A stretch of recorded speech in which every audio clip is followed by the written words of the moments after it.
Welcome back to Talk Property to Me. My name is Brad East. I'm Aaron Downie, and today we'll be talking about equity and how we use it for investing in property. Yep. So this is, I guess, one of the most common things that I get asked as a mortgage broker is, how can you purchase a property without a deposit if you're already a homeowner? Do you need to save up and, save up that 10, 20% deposit plus stamp duty and all those things to purchase an investment property? The answer is it depends. It really depends on how much equity you have in your house. Now, it's probably important to not assume that people know what equity is and exactly what that is. So equity is, I guess, the difference between the value of the house and what you owe against it. So, And then there's a difference between usable equity as well. correct, which is what we'll discuss here today. In this example, we're using a property worth 1.2 mil. I think the median house price in Australia I think it just went over 980 or something. So not too far off. Certainly for New South Wales, 1.2 mil is Pretty your average. average house price. So we're using 1.2 mil. In this example, the mortgage on that house is, $500,000. Yeah. So we've got a $500,000 mortgage on a 1.2 million. Now, that means there is $700,000 worth of equity there because you only owe 500 versus the 1.2. But that doesn't mean that you're able to use that entire 700,000 because most lenders will only let you go up to 80% of the value of the house for a refinance. Yeah. Some will allow you to go up to 90 for a refinance, but most are sort of capped out around that 80%, especially if you want to go interest only for the split that you're pulling out. Of course. So that means that we can only actually go up to 960. So the calculation for that is then obviously 960 minus the 500 gives you 460. So Which is your usable equity correct. component. So usable equity is 460. So in summary, your equity is what you don't owe. So the amount there. And look, to clarify as well, I've had clients, I think there's a lot of confusion around equity. Yeah. I had a client not long ago call up and ask if they can pull equity to pay off their mortgage. Oh, yeah. It's understandable how it can be confused. Yeah. And she actually got quite shitty at me when I said, yeah, you can, but you'll have a loan still. Yeah. You're sort of taking it from one pocket and putting it in the other. She didn't understand that. No, it's not free money. And that's the thing. It's just different terminology. We say that it's equity, but at the end of the day, it's still a loan. It's a mortgage against an asset or a security, and you're paying repayments back on that. It's a mortgage. Correct. There's only two ways to release equity, isn't there? You've got you can go to a bank and they will give you $1 for every dollar's worth of house. For every dollar of money they're giving you, they're securing against $1 worth of equity. Or the other way is to sell. And most people wouldn't recommend selling. I think property is something you should be collecting, not selling. Build as many as you can. So just in summary, I guess it's not free money. It is, if you're going to pull equity out, you've probably heard that term before, you're actually borrowing against your house. Yeah. That is we'll use equity. as an example to sort of set up what we're going to go into. So if John and Lisa had $1.2 million these are our property. These are our homeowners, John and Lisa. So 1.2 million, the total value of their property, and they've got an existing mortgage of 500,000. Yep. Their usable equity component is 460,000. Yep. Meaning that's the usable amount of money that they can take to then grow their portfolio. Yep. So what we're going to discuss is, I guess, the difference between John and Lisa basically doing nothing. So just writing out their $1.2 million house. We're going to assume that for the sakes of this, I think we did it over a 30-year term, was it? 30? 25. 25-year term. There you go. So what we're assuming is they're both 40. They're going to retire at 65. John and Lisa have a choice. They either pull the equity out and buy as many investment properties as they can right now and grow, I guess, the equity in those properties over a 25-year period, or they sit and do nothing, which a lot of people do, unfortunately. Yeah. And what we're going to do is compare the difference between their situations in 25 years from now. And based on to set that up, I think 1.2 million based on a standard 7% annual growth rate over 25 years, the end value is still significant of 6.5 mil. But Well, you're not complaining either way. no, but you're in a position then when you retire where you've got that amount of money in your house, and what do you do then? Do you sell the house and buy something smaller, but other house prices have increased during that period as well? Yep. So you're buying something maybe comparable, so you actually are downsizing. Or do you get a reverse mortgage? Yeah, I think locally a lot of people are doing that downsize. They're buying the penthouse style apartments in Newcastle, cashing out. You know, that's a pretty common strategy for coming into retirement. You don't really need that 5-bedder house anymore. Downsize, pull the equity. But if they use the equity to grow, it's a much different scenario in the end. Well, 100%. So we go back to the 460. So we've got $460,000 worth of usable equity. So what we need to now figure out is how many properties can we actually buy with the 460? So to work that out, we need to figure out what the deposit and costs would be. Now we're going to buy some $600,000 properties. Yeah. I'm not a big fan of buying those $250,000 crappy ex-housing commission style units that some people do. Realistically, if you're buying a house, regardless of where it is in Australia, minimum entry price now for a 3-bed is $500K for something decent. Yeah, I think 600 is a good figure to run with in this. That would honestly be probably on the lower end of what you should be doing. Yeah. So we're going to get some properties at 600K. So to work that out, we're going to need a 10% deposit because we want to, save a little bit on the mortgage insurance. So that's 60,000. Now there's going to be stamp duty, which is around 5% of the property value, depending on the state, which is 30,000. So we've got the 90 there. Now, lender's mortgage insurance at an estimate for this is going to be around $6,000. So all of a sudden we're at 96. You're going to have some other small costs such as pest and building and conveyancing, maybe a buyer's agent. Yeah. So, let's just call it 100. Yeah. It might be 110. So we can then divide that. So we've got 460. It's going to cost 110, 440. We can buy 4 properties. Yeah. Now, as we're going to assume that John and Lisa are actually doing really well. They've got a lot of income here. Yeah. They've paid off their mortgage down to 500. They're doing really well. They've got the income for the purposes of this case study. So we know they're able to buy 4 properties. So that's what they've done. They've gone out and they've bought 4 properties. They've bought them in some really good areas. Now, what we now look at then is over a 25-year period at 7% growth. What are they going to be worth at, I guess, in 25 years? So the calculation for that is the 600,000 times 7% over 25 years, compounding growth equals 3.2 mil. Yeah, each property. Each property, yes. So then you times each property by 4, and that gives you 13 mil and 23,888. Yeah, that's a lot. And that's excluding your current property. That excludes the current 1.2 owner occupier. So in this example, we've got the 13 mil, but we've also got the existing house that they've kept, which was current value was 1.2. Again, times that by 7% over 25 years. That property is now worth 6.5 mil. Yeah. So you add both of those together, and that is 19 mil, $535,832 to be precise. Yeah. So they've done really well, but they're $13 million better off by doing the investment property now. And we're just talking about the equity component here. I think as well, there's a lot of people who just don't even utilize their superannuation. Well, that's right. Same can be said for super.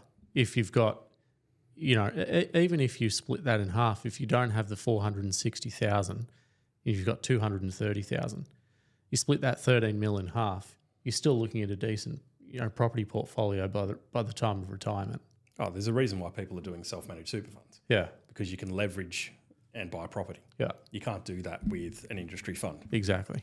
So, similar sort of things. You've got 25 years left until retirement, even 10, 15. It's definitely worth looking into self-managed super funds. Yeah. We're not accountants. We're not financial planners. Don't sue us. But that's speak to someone that can advise you on that, because it makes sense as to why you would do this. Yeah. You look at that over 25 years, and we've used 7%.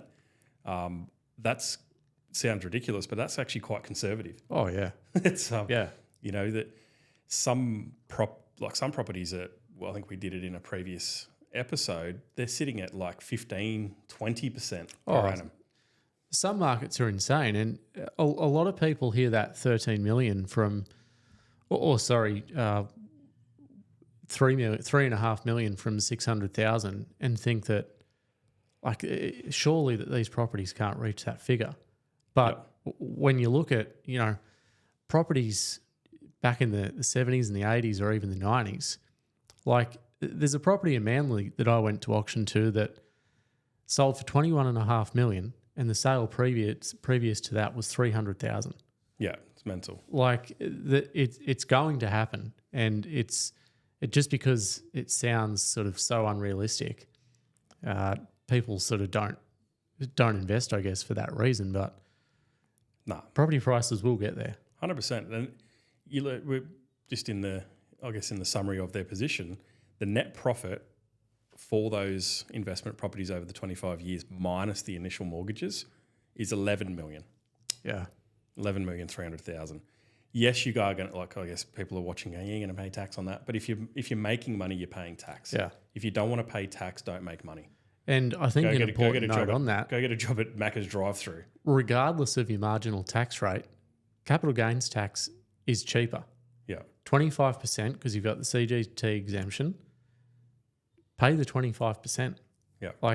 And you've got all of the costs. You've got holding costs, your ingoing and outgoing costs that can be deducted from that. Again, talk to an accountant. But it's regardless, pay the 25%.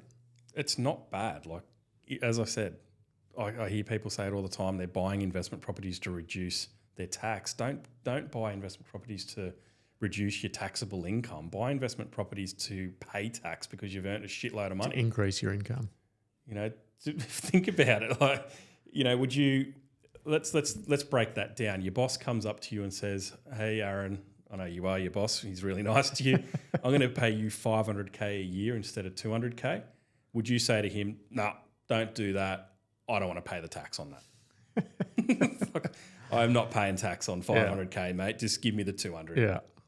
So think about it before exactly. Before you start thinking about the tax part. You're paying tax because you've made the money. Yeah. Unfortunately, in our societies, we pay taxes. So don't stress about that portion. Worry about that at the end. And there's different ways that your accountant can sort of structure that. Again, speak to them, but you might not sell them all in one tax period. Yeah. You might sell one a year and that's the start thing. Winding down. There's different exit strategies for all of it. Like you don't even have to, assuming that 25-year period, you've paid off all of those investment properties and it's purely just cash flow generating. Yeah. There's cash flow that you can live off. You're going to pay income tax on that. But you can sell your owner-occupied property as well, and that's completely capital gains tax free. You can live off that. And that's something to note as well. The original loan on each property is around $540,000. Yeah. So let's assume that we've done interest only for the 25 years. You've got a $540,000 loan on each property worth 3.2 mil. Yeah. The gearing on that is extremely positive. Yeah. So it's probably, I would say, in a 25-year period, probably only about 7, 8, maybe 10 years that you'd actually be contributing to it. Yeah. And then after that, it is very cash flow positive. Yeah. And you've got that times 4. Yeah. So you can actually, at that point, start winding down how many shifts you're doing, or, really start to wind down your life into retirement because you've got that. I guess by the 25-year or even the 20-year market is very heavily positively geared. Yeah. You're earning good money from it at that point.